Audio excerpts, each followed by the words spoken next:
check. No Katrina Madewell today, Pat. No Katrina Madewell. This is Charlie Oakes sitting in for her, along with Adam and Leo, and we had Brian Gloss stay by for a little while because we wanted to get a little bit more into this whole mini dumpster thing. Yeah, thank you. Yeah. So how did off the air, we asked him how many dead bodies he had found in those, and he said he couldn't say. Yeah, it's I can't tell. So what's the most other than the dead bodies? What's the most interesting thing that you've found in one of these dumpsters? Ooh, this is rated G. PG. Yeah, this is G. Yeah, this is G. You can describe things, but then we got to go to PG, and I got to put threatening, or violence, or scare. But it's October, so we can get away with that. Yes. So it's G. Okay. Yeah. A dresser. Okay. Would that be someone dressing? No, just okay. A dresser full of toys. Just a dresser full of toys. Fair enough. It had DVDs okay. and toys. Quite a few. Gotcha. And they were colorful. And the crazy thing was the size of the underwear. I'm not even lying. Oh wow! It was huge. Oh wow! Okay. Well, good. That's a great start to the 9 o'clock hour. By the way, I hope everybody that's listening now was listening at the end of 8, so that they're not just surprised by giant underwear coming out of the that had to be the radio now. That had to be kind of shocking When you found that. Wow. So what do you do with the dumpsters? Do you just take them to the city dump on your own, or you guys have a space of your own where you're... So we have a space of our own. We bring it back, and like the whole idea behind it is to really get into the recycling game, because that's where the future's going. You know what I'm saying? Recycle. Yeah. It is, and it's really, this next generation of people, these millennials, and they're really big into that. Mm-hmm. And so, if we're really going to cater to that market, I think it's important to. I think we don't have a choice. Yeah. I mean, by 2050, if we don't drastically change the way we're living, there won't be a place to live on. I watched that same special too. It's number 9 in the U.S. right now. So, question though for you. So on your dumpsters, do you have them where they're just recycling specific, or do you have it split where they can kind of toss it one or the other, or you do the sorting yourself? So right now we're not really recycling as much because it's expensive. Mm-hmm. It really is. You don't get 15 cents a bottle? No. I think that's Michigan and California. Yeah. It tells you right on the bottle or the can what states give you how much. Like, I'm tempted to load up my car with all these cans and go to a state that gives me 10 cents as opposed to 5 cents. Yeah. Do we get 5 cents here? We don't get anything here. That's what I thought. We are recycling out of the kindness of our own hearts in the fact that we don't want more landfill mountains around us. Because those are the only mountains you get around here. I grew up in Oregon where they do pay you for bottles, but not broken bottles that have been thrown. Wow. Oregon. Now I missed Oregon's on there too, isn't there? Yeah, Oregon's on the can too. Always. Michigan, Oregon, and California. Now, here's something you got to remember about these places that do give you back money when you recycle. They're not giving you back money. They're charging you extra for the privilege of buying it, and you get the money back that you paid extra. So it's almost like you're renting those glass bottles and renting those cans, because you're not actually making money because you're spending extra to buy it. You're making money if you go out and collect them. You're making money if you go out and collect them, hence the homeless people walking around collecting them. You're also making money if you load up your vehicle and come from another state where you don't have to pay the deposit. Then you can make bank. Are there any states near us that even do it? I think Georgia does. Do they? I think I've seen that on them. We'll have to get a can of soda or something during the break. And Mimi, we have requests. We have a request. Mimi, we need you to look up what the nearest state is that does cash back on deposit for recycling. Doing the hard research here. Doing the hard research. No one's listening. Everybody. No one's listening at all in our production studio. That's okay. We could have all passed out from carbon monoxide poisoning, and they would not notice. They were hoping. So back to mini dumpsters, and every time I read this, I'm hoping it says mini donuts. Back to mini donuts. Back to mini donuts. So what is how long can you keep it, and do you charge? What do you charge for that? Is it by the what's day? The cost? Yeah. So basically, I'll hash out all the details. We can usually get you a dumpster within the 2 business days. So just this call. We try to keep it simple. We charge a one-time flat rate. It's for 5 cubic yard bin. It's $265. includes everything: delivery, pickup, disposal. That's Pinellas County, West Hillsboro, Mm-hmm. and you can keep it for up to 14 days. Oh, wow. Oh. So That's not it bad makes at it all. nice and easy. You know, you stick it behind the pod or whatever when you're moving, or you got a little kitchen demo. You want to save some money, you do the Right. demo yourself. Get some of that. Why are you looking at me? I'm not doing that. I'm the one that knew what a knuckle boom was. Like, don't look at me. Look at that. Oh yeah, you guys changed spots. Look at That's what bad. Test stop. But That's anyway, fine. I'll write that check. It's okay. Don't worry about it. but yeah, and then the nice thing about them too is that they're really, you know, we use a knuckle boom truck. It's like a unique little truck that can actually deliver them from the road, so we don't even drive on your driveway. It's very You nice. know, That's great. and some people, they have nice driveways. You don't want to put a bin on a Yeah. a nice Crack a driveway. Yeah, and you all don't that want stuff. You don't want to, no, we don't want to be blamed of cracking the driveway. That's where we're going with this. We the same thing with the roofers, all these cars. We don't want to be blamed of doing anything to your driveway. Oh, I have a funny story for you when we get to. We can talk about the blame game in a different hour if you want to talk about engineering. I had a client call me this week. I think you're going to love this one. We do have your insurance segment next. We talk could, about that. yeah. Do you want to talk about the insurance segment real quick? Yeah, let's do the insurance thing real quick. Anyways, well, thank you. As Leo's alluding to, this is Adam Talley of Talley Insurance. We're going to talk about our insurance tip of the week. And, this week, the biggest thing that I've been seeing has been, really trying to get out in front of all these mortgagee requests, right? So if you're buying a house, insurance is obviously one of the biggest pieces of the puzzle when it comes to the mortgage side of things. And it's better to shop early. I'm having a lot of people that are calling, they're calling on a Friday, trying to close the following Friday. And that timeline gets really compressed, and then the older the home is, the more variables we have on trying to write this thing. And then you get something like Delta in the Gulf, and then you can't write policies at all. Exactly. I mean, we've harped on that multiple times, but it's it's shocking. We'll get these people that are buying houses 1960s in a flood zone, and they're wanting things to be done, yesterday, and it just doesn't work like that. Especially if we have to go through somebody like Citizens, forget about it. Now, I'm not telling you to do this if you are buying a brand new house, but if you are buying a brand new house, it's obviously a little bit quicker and less underwriting questions to jump through. Well, speaking of shopping insurance, and we've unfortunately had several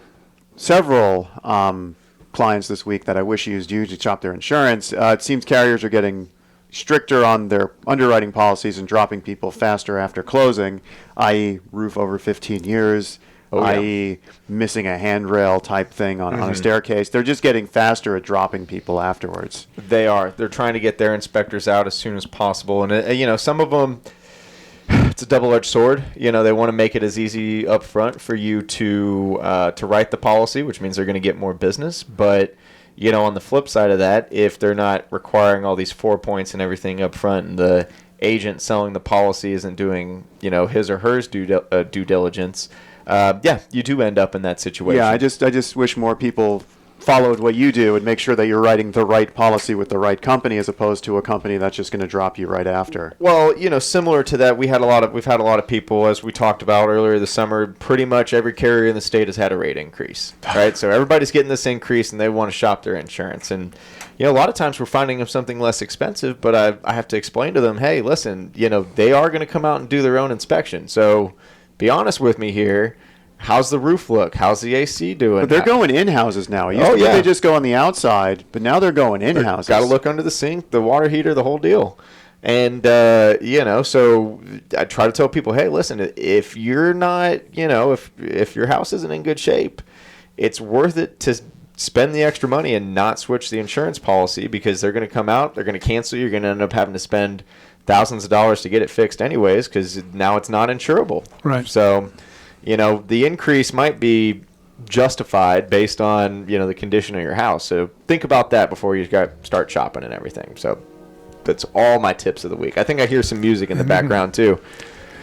I didn't hear the music. Did you hear the music? Yeah. Can't hear the music. Okay, Skip, if people want to get in touch with you at Skip's Dumpsters, Skip's Mini Dumpsters, how do they do that? The best way, the easiest way, 877-99-SKIPS, SKIPS.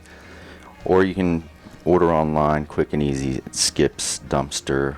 That's SKIPSDUMPSTER with no S.com. They make it nice and confusing for them. Yeah. Sorry about that. 877-99-SKIPS. All right, 15 seconds. Okay, good. 877-99-SKIPS. We'll be back in no time at all.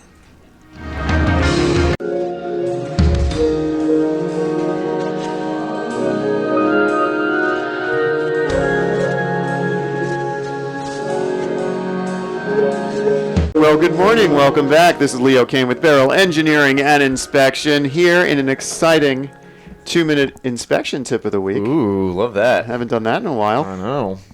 Fire away. Inspection tip of the week. Oh, I have to come up with one. Okay. Let me have a leading question that I can run with an Well, inspection okay. tip of the week. So while you're doing that, let me tell you the situation that one of my clients called me about That's this week. what we were supposed to find out. So he wasn't doing any work on his house, but one of his neighbor across the street was getting gas put in. Okay, and the gas line runs through his yard.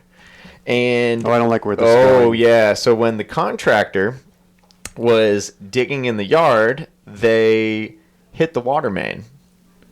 So now he has a giant hole in his yard, and he's calling me. And The Pat George special. the giant Pat hole. George special, exactly. And he called me, and he's like, well, what do I do? And I was like, well, I mean, I would go after the contractor, but of course the contractor's pointing fingers at the county for giving them, the bad line, and obviously everybody's pointing fingers at each other.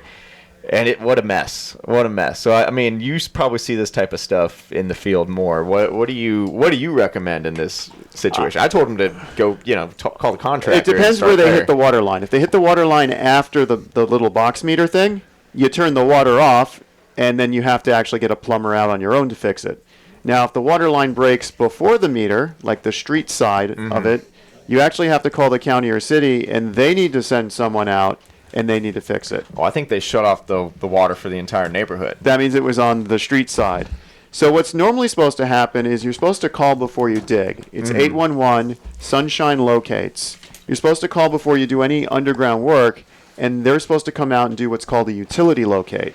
When they do the utility locate, and you've probably seen it before, these temporary spray paint, blues and yellows and reds and stuff. Red is electric, blue is water, purple is reclaimed.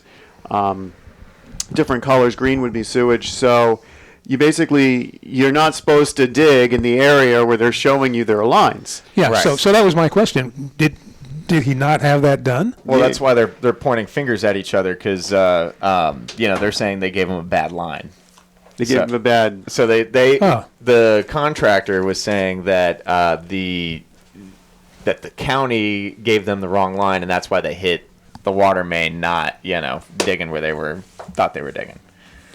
But I don't know how often that seemed like a real trying to. Well, I mean, play if the blame game. it's in the street, generally those lines would be correct. If it's on your property, because when you get to your property, they do whatever, and it might not be well documented. But on the street side, they should be pretty accurate when they're doing those locates. And it doesn't take a rocket scientist to know that, hey, there's a water meter here. There's probably a water line between point A and point B, which is the next meter, because they tend to run those things in straight lines. Well, and you would think if you're a gas line company, you would think this is a pretty common, this is the bread and butter. This is the common practice, but What, to hit water lines? no, probably it depends on the company, I suppose. The but- dangerous ones that normally get hit all the time are the telecom lines. Yeah. Those are Leo, like the I- Wild West of laying pipe. Leo, I have a question. Yeah. I watched some of those survey guys, and they carry some kind of tube thing in their hand where they pull a trigger and they're pushing it down toward the road. And it's a foot off the road, but I guess they're looking for the lines. How does that work? Because it looks like it's pretty accurate. The survey people? Yeah, they have looking for lines, and then they spray paint after they find Oh, the that's line. that's the locate people. Yeah, they have a bunch of tools they use. Sometimes they're just like they're fancy What metal is that detectors. thing called? I don't know what FancyMetalDetectors.com. It's a metal detector. I mean, is it sonar or is it? Yeah, they can do underground sonar. Yeah, they can do that Okay. too. Wow. Yeah, because they were doing something on line ball right now. I don't know if they're getting ready to widen it or whatever. Yeah, they Here have in this Citrus stick. Park. They find it with one hand, and then they have the other can, which is the spray paint, and they spray it real quick without the constant bending over. And it's important when you have a profession like that to have the tools where you're not constantly bending over or stooping down, because that's going to hurt your back and that's going to hurt your knees. So they give these people the tools it takes so they can just do it from a fully upright position. Do you think that would lead to a workers' comp claim? Could. And it probably has before. You got to think, all of those professions are heavily unionized, so anything they can do to make their employees' jobs easier and safer, they're going to be pushing pretty hard for. I like how we circled right back to insurance there. You know, I can do it a thousand different ways, Pat. You line me up. I'll make it happen. Oh yeah? Well, why don't we talk about Title insurance. title insurance? Let's bring Kevin into this. Let's bring Kevin Overstreet into this, and let's give Charlie back the full reins of the show. Yeah, Charlie, fire away with your questions for Kevin here. Yeah, it's kind of hard to get a word in with you two guys going back and forth all the time. They're the guys that dominate the party when you. This might be the least I ever speak on an interview. Really. Great. So, Kevin, you are with Insured Title Agency. Tell me what exactly you do. Okay. That's one of my businesses. I have 6. They're all real estate related and all in Tampa Bay, Tampa Bay area. Insured Title Agency is my longest standing company. It's been here since I moved here in 2005. So it's, survived the crisis and all of that. And it's a very, very well managed and well run company that is funding the startup of everything else that I'm working on. I started in the title business in '98 in St. Louis and started my first company there in 2003 that just skyrocketed in growth. It was the 7th largest independent title agency in the Midwest in a year. So you sold that and came down here? Or Yeah, sold that at the perfect time to sell a title company, late 05. Right. But I also bought a huge house in April of 2006, and I think the next day the market started crashing. Yeah. So Felt like that anyway. So I don't invest in properties anymore. But and that company's great. It's all I need, but it's not exciting to me. I'm great at it, and my team's great at it, and everything. But I'm 22 years into doing this, so one of my mindsets or philosophies is with business, and we can all agree to this, I think most people, they say, all right, I'm going to be a mortgage company, for example. And in doing a mortgage or mortgages, there are all of these potential landmines. Right. So I'm going to manage those as best I can. And the ones that manage those better are more successful. And that's the way title companies are too. When I started my first company, I took what I learned at a big company that I had a great job with. I advanced like crazy, and I just copied it and made it a little better and more expensive. It still worked, but the way I am is I have a hard time focusing in the first place. Right. So focusing on the same thing for a very long time. So when I see problems in such as a real estate transaction, I don't just say let's deal with it and let's try to deal with it better than others, because who knows if you can. They may be better at dealing with that. I say let's change it. So after I guess it was 2014, I started I called it my laboratory, and it's called Become a Better Agent LLC, or we call it BABA. And we've suspended it because of COVID, but we have bi-monthly or sometimes quarterly seminars, very different than any other seminar. I charge no one anything. My partners, my sponsors can't pay. They have to be there and provide value to the group. There's about 700 agents in the group, and each event will get 100 to 200 people to come, and it's quite different. I actually make them raise their hand and say, by attending a free event, I forfeit the right to be offended. Because I don't tell them what they think they're going to hear. Yeah. And the things that they learn in school. I tell them, look, this is what's going to happen to you. You're going to be a victim of some slick agent doing this to you and your client, and here's how to fight that. The real stuff on the street. So we had 37 main events for that company before we suspended it. And I also just didn't have the bandwidth because I'm launching 2, kind of 3, never done before type of businesses.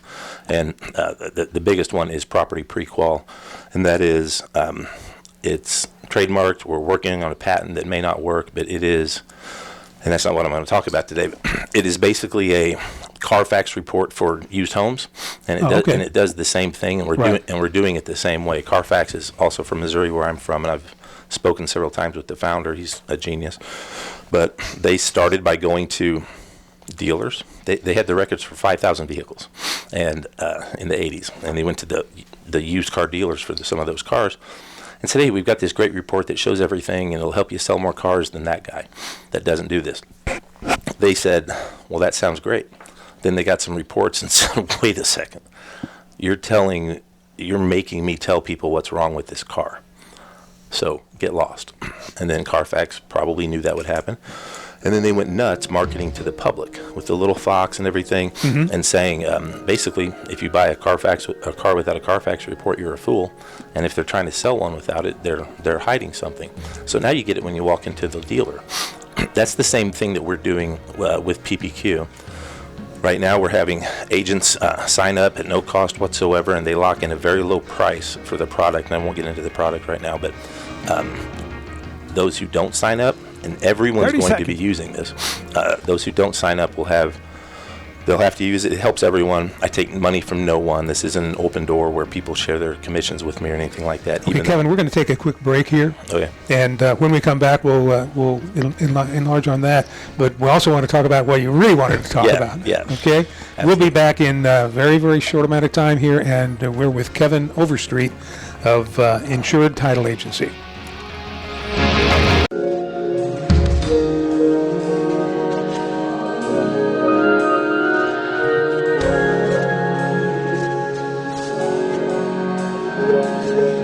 Okay, we're back with Tampa Home Talk. Katrina Madewell is out this week. Not this week, but today.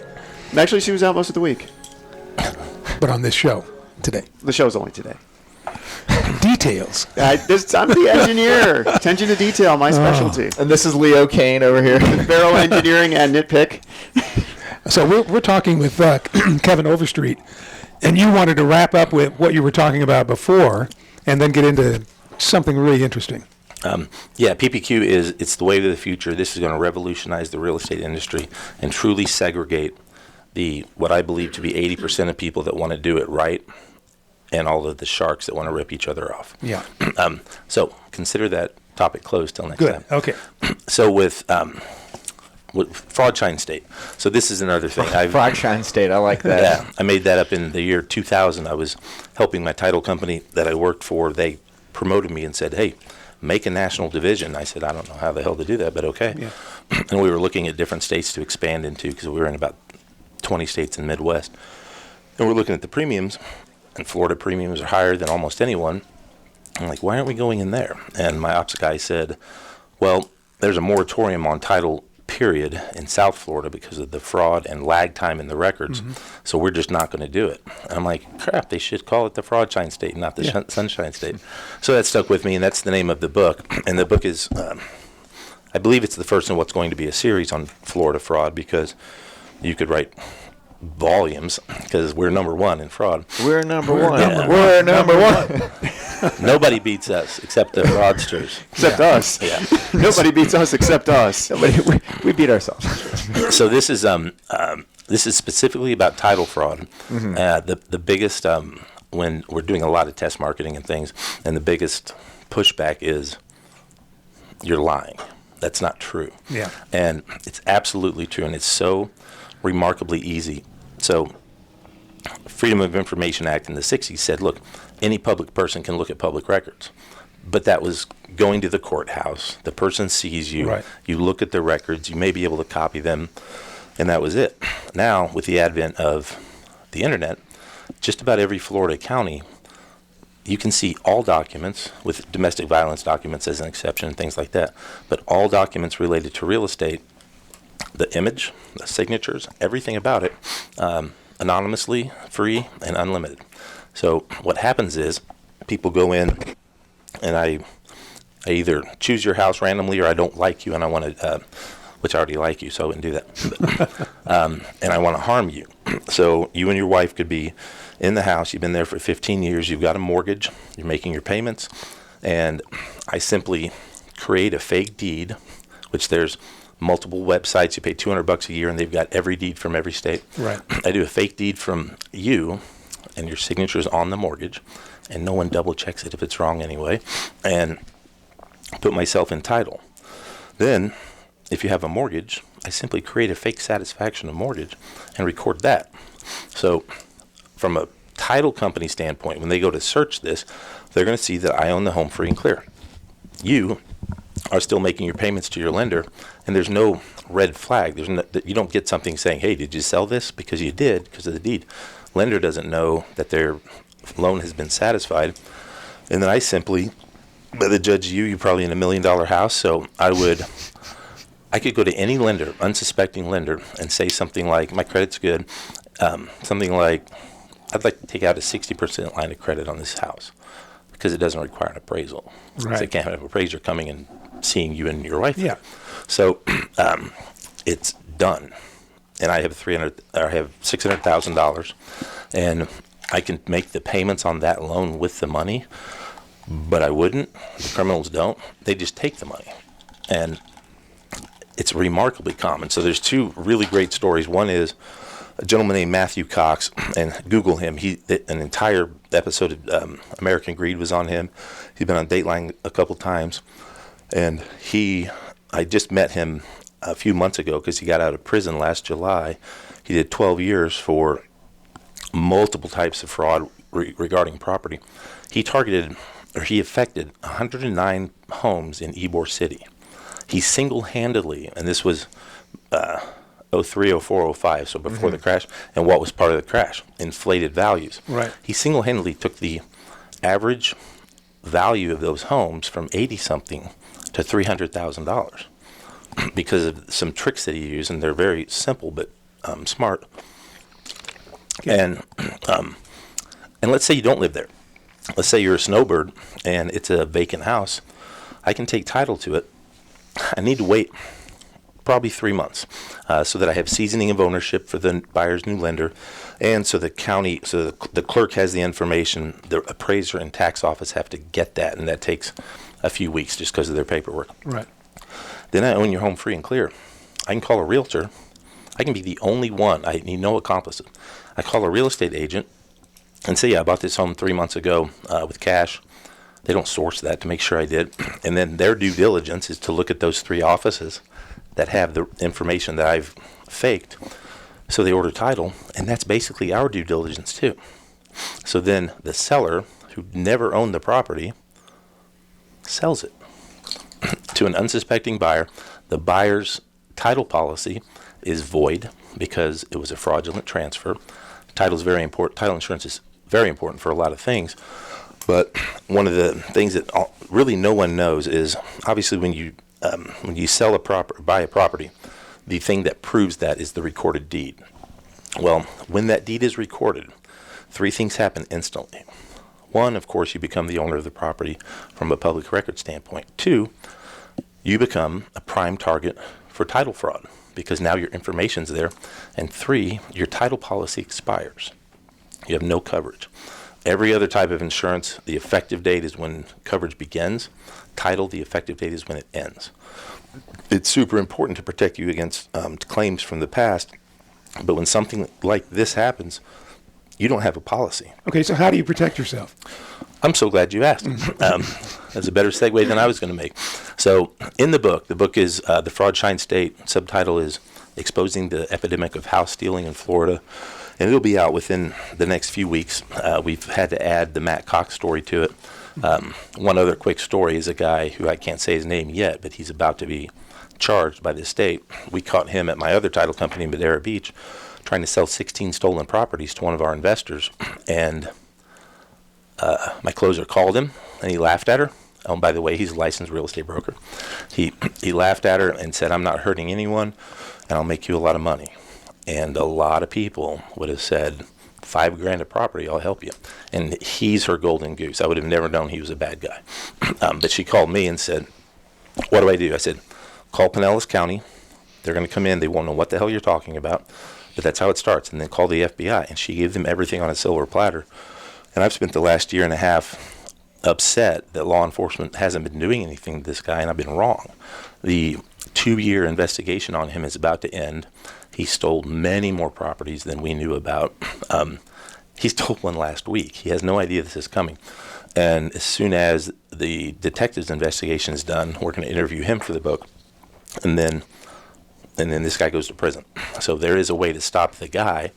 But to protect your individual home, which is what everyone cares about. Yeah, I mean, everybody's afraid now. Yeah. Yeah, I'm afraid. We are now afraid. Yeah. What do we do? Well, if I had known any of your names, I would have come in with all of the documentation that I can electronically file and spend a few bucks and take your house. Scary. Yeah. So it's title monitoring. Title monitoring is what you need, and there's a few different ways to do it. In the book, like, we're not saying only use my system and everyone else is not good. I truly want everyone to have some type of title fraud, title protection, because the criminals will move on to something else. Right. This is the fraud shine state. The book is solely focused on Florida, because if we can push them out of Florida, then we can chase them to somewhere else. But so in the book, there's a do-it-yourself guide, very detailed on how to check your own public records. It's enough steps that people aren't going to do it very often. I mean, who would? You want to check it daily. You're not going to do that. The second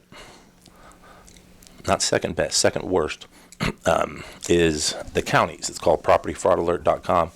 And there are now 13 counties in the state of Florida. The Tri-County area all have it. And you sign up. This is my name. This is my email address. And then every time a document is recorded in that name, so if Kevin Overstreet has a document, which there are 5 of us in Hillsborough County, which is weird, then I get an email saying this was recorded. It gives me a chance to check it. It's not interactive at all. You can miss the email. You say view document. It doesn't show you the document, but it's free, so why not? There are also... And that where would you go to do that? County appraiser site? Yeah. Okay. No, the county clerk. Okay. Yeah, and they have information right there. So I encourage everyone to do that. So what was that again? Just for everybody that. So go to your county's clerk of the court. Okay. To that politician site, and they will have somewhere on there if they're a county participating that says a little bit about what property fraud is, and here's a way to stop it. But it doesn't stop it. It reacts to it. Right. Yeah, they've already done it. They're just alerting you, hey, this is happening. They've already done it, but they can't. It's red flags to both a smart realtor and a smart title company if they just bought it and they're selling it next week. Right. So they are going to hold it for a little while. So that's somewhat effective. This tells them that your pocket has been picked. It doesn't tell them how to prevent your pocket from being picked. Right. Yeah. Could it help you unpick your pocket? Yeah. Just by alerting you, and then you get a lawyer, and a quiet title suit when it's not contested, which of course it wouldn't be, isn't very expensive, $3,000 or $4,000, but it's a pain. It's $3,000 or $4,000. Still, that's not nothing, you know. Yeah. So then there's a company in South Florida that's an attorney who monitors title for $9.99 a month per property, and he's a complete fraud. So the way that I check out my competitors, I become their clients. And he's monitoring 4 properties for me now. 3 of them don't exist. So he's never looked at it. And he's just charging me the $40 a month. He's selling peace of mind but not doing anything. But this isn't a regulated thing. He may have been disbarred for doing title wrong, but he can do this. There's a very, very big company based out of California that's been doing this for a while. And they allegedly have 4 million clients paying them $15 a month. So I like that revenue number. But That's a good number. But I'm their client, and they report wrong information often. And again, it's reactive. You have to get the email. So then there are others. But then with my company, it's called Property Firewall, a trademark name. And so we're putting a digital firewall around the house, or around the records to the house. And we do 2 things that are critical. The first one is, the problem is easy access to 30 public seconds. records. So we record a document that is a notice of title fraud monitoring and explains that if something happens, we're going to alert law enforcement. And then the second thing is, when they get that email that says something new's recorded, we don't just send the 15 email. seconds. We force them to say it's legit or it's not. Let's get into that a little bit more right after the break. You got it. We'll be right back. All right.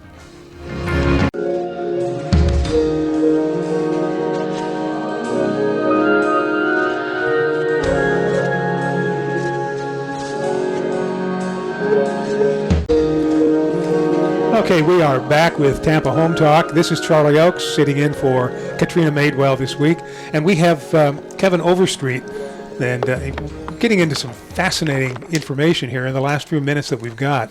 Tell us a little bit more about this company that you've got. Yes.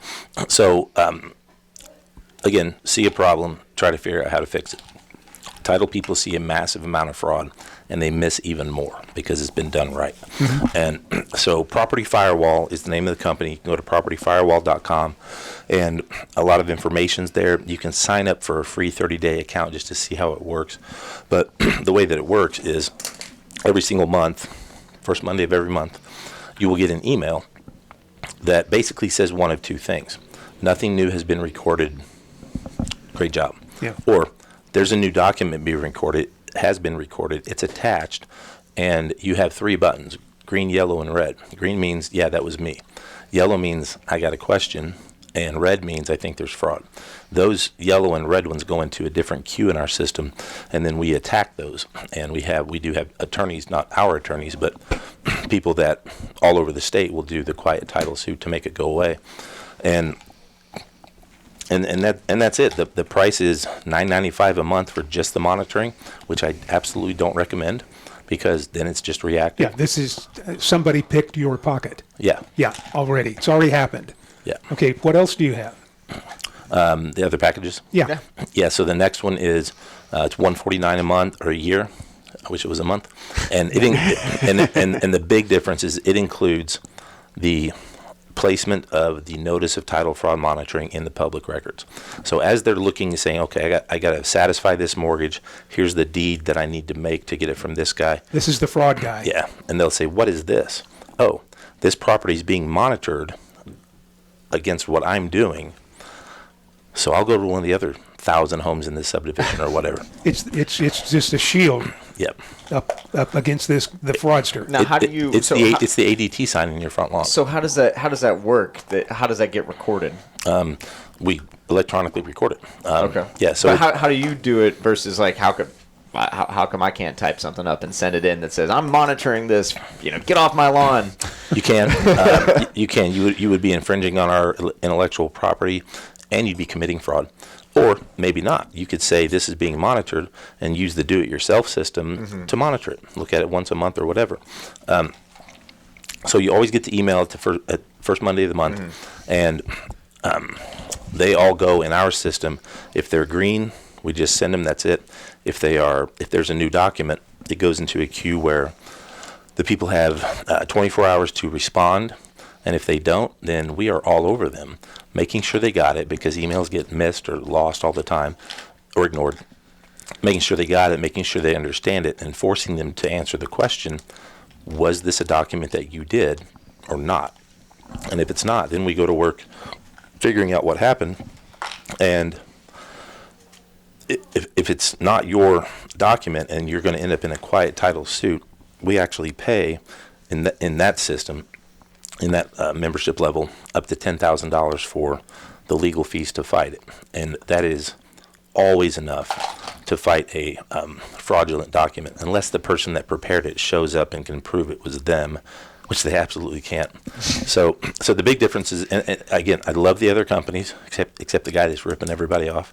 But the big message is, do all of them if you can.